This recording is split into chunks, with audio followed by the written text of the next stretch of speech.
ನಾನು ಭಕ್ತನಾಗಿರುವುದರಿಂದ ನನಗೆ ಕಷ್ಟಗಳು ಅಪಾಯಗಳು ಬರುವುದಿಲ್ಲವೇ? ಶ್ರೀಲ ಪ್ರಭುಪಾದರು ತಮ್ಮ ಪ್ರವಚನದಲ್ಲಿ ಈ ಪ್ರಶ್ನೆಗೆ ಏನು ಉತ್ತರವನ್ನು ಕೊಡುತ್ತಾರೆ ಎಂಬುದನ್ನು ಈ ವಿಡಿಯೋದಲ್ಲಿ ತಿಳಿದುಕೊಳ್ಳೋಣ. ಹರೇ ಕೃಷ್ಣ. ಇಸ್ಕಾನ್ ಫೌಂಡರ್ ಆಚಾರ್ಯ ಜಗದ್ಗುರು ಶ್ರೀಲ ಪ್ರಭುಪಾದ್ ಕಿ ಜೈ.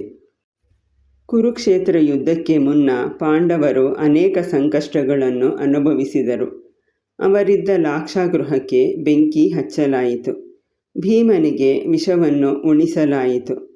ಅವರು ತಮ್ಮ ರಾಜ್ಯವನ್ನು ಕಳೆದುಕೊಂಡರು.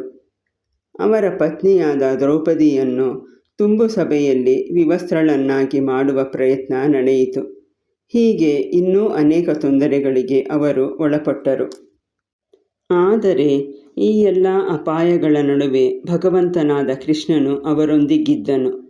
ದ್ರೌಪದಿಯ ವಸ್ತ್ರಾಪಹರಣದ ಪ್ರಯತ್ನ ನಡೆದಾಗ ಕೃಷ್ಣನು ಅಪರಿಮಿತವಾದ ವಸ್ತ್ರವನ್ನು ಪೂರೈಸಿದನು. ಪಾಂಡವರು ತುಂಬ ಧರ್ಮಿಷ್ಠರಾಗಿದ್ದರು. ಯುಧಿಷ್ಠಿರ ಮಹಾರಾಜನನ್ನು ಧರ್ಮರಾಜ ಎಂದು ಕರೆಯುತ್ತಿದ್ದರು.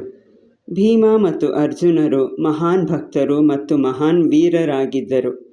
ಸಾವಿರಾರು ಜನರನ್ನು ಕೊಲ್ಲುವ ಶಕ್ತಿ ಅವರಿಗಿತ್ತು. ಮತ್ತು ದ್ರೌಪದಿಯು ಸ್ವತಃ ಭಾಗ್ಯ ದೇವತೆಯಾಗಿದ್ದಳು. ದ್ರೌಪದಿಯು ಇರುವೆಡೆ ಎಂದಿಗೂ ಆಹಾರದ ಅಭಾವವಿರುತ್ತಿರಲಿಲ್ಲ.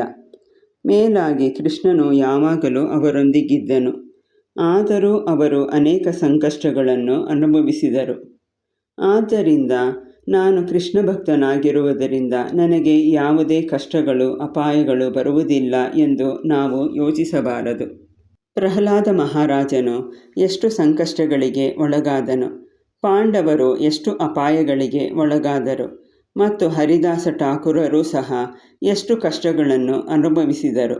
ಆದ್ದರಿಂದ ಕಷ್ಟಗಳು ಬಂದಾಗ ನಾವು ಗೊಂದಲಕ್ಕೆ ಒಳಗಾಗಬಾರದು.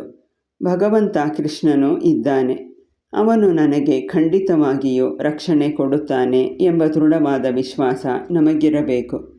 ಕೃಷ್ಣನನ್ನು ಬಿಟ್ಟು ಬೇರೆ ಯಾವ ಆಶ್ರಯವನ್ನೂ ಪಡೆಯಲು ನಾವು ಪ್ರಯತ್ನಿಸಬಾರದು. ಕೃಷ್ಣನು ಭಗವದ್ಗೀತೆಯಲ್ಲಿ ಹೇಳುತ್ತಾನೆ, ಕೌಂತೇಯ ಪ್ರತಿಜಾನೀಹಿ ನ ಮೇ ಭಕ್ತಃ ಪ್ರಣಶ್ಯತಿ.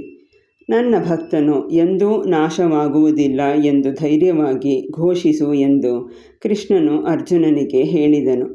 ಕೃಷ್ಣನು ಅರ್ಜುನನಿಗೆ ಹೀಗೆ ಘೋಷಿಸು ಎಂದು ಏಕೆ ಹೇಳಿದನು? ಕೃಷ್ಣನೇ ಏಕೆ ಸ್ವತಃ ಘೋಷಿಸಲಿಲ್ಲ? ಇದಕ್ಕೆ ಒಂದು ಕಾರಣವಿದೆ.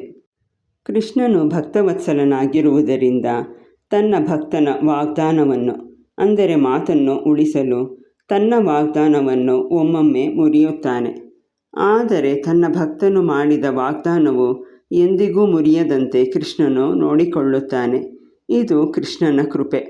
ಓ, ನನ್ನ ಭಕ್ತನು ಹೀಗೆ ವಾಗ್ದಾನ ಮಾಡಿದ್ದಾನೆ, ಅದನ್ನು ನಾನು ನೆರವೇರಿಸಬೇಕು ಎಂದು ಕೃಷ್ಣನು ಯೋಚಿಸುತ್ತಾನೆ. ಇದು ಕೃಷ್ಣನ ಸ್ಥಾನ. ತನ್ನ ಭಕ್ತರ ಬಗ್ಗೆ ಕೃಷ್ಣನಿಗೆ ಅಷ್ಟು ಅಕ್ಕರೆ. ಆದ್ದರಿಂದ ನಾವು ಎಲ್ಲ ಸಂದರ್ಭಗಳಲ್ಲೂ ಅಂದರೆ ಸುಖದಾಯಕ ಮತ್ತು ಕಷ್ಟದಾಯಕವಾದ ಎಲ್ಲ ಸಂದರ್ಭಗಳಲ್ಲೂ ಕೃಷ್ಣನ ಪಾದಕಮಲಗಳನ್ನು ಆಶ್ರಯಿಸಬೇಕು. ಹರೇ ಕೃಷ್ಣ.